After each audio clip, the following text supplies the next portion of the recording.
Алғаш рет елбасымыз Нұрсұлтан Әбішұлы Назарбаевты мен Нұрсұлтан қаласында 2019 жылы өткен Қазақстан Халқы Ассамблеясының 27-ші сессиясында көрдім.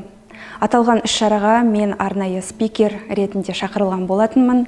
Басты қозғаған тақырыбым бұл ең біріншіден қазақ халқының тілі, сонымен қатар салт дәстүрі, мәдениеті болатын. Қазақ халқының елбасының алдына шығып сөз сөйлеу мен үшін үлкен жауапкершілікпен жоғары құрмет болды. Нұрсұлтан Әбішұлы Назарбаевпен бұл кездесу менің өмірімді, ішкі жан дүниемді айтарлықтай өзгертті. Өсіп келе жатқан ұл қыздар мені үлгі етеді.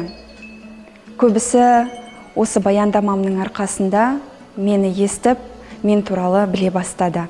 Маңызды факторлардың бірі біздің өсіп келе жатқан жастарымыз мемлекеттік тіліміздің маңыздылығын түсіне бастады. Тұңғыш президентіміз Нұрсұлтан Әбішұлы Назарбаев барша Қазақстан халқына үлгі боларлық бір туар тұлға.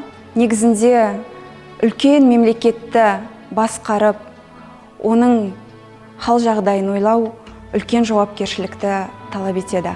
Қазақстанның жастары елбасыдан үлгі алу керек, сол кісі сияқты мықты болу керек деп ойлаймын. Және де барша қазақстандықтарды келе жатқан бірлік күнімен шын жүректен құттықтаймын. Еліміз аман, жұртымыз тыныш болсын.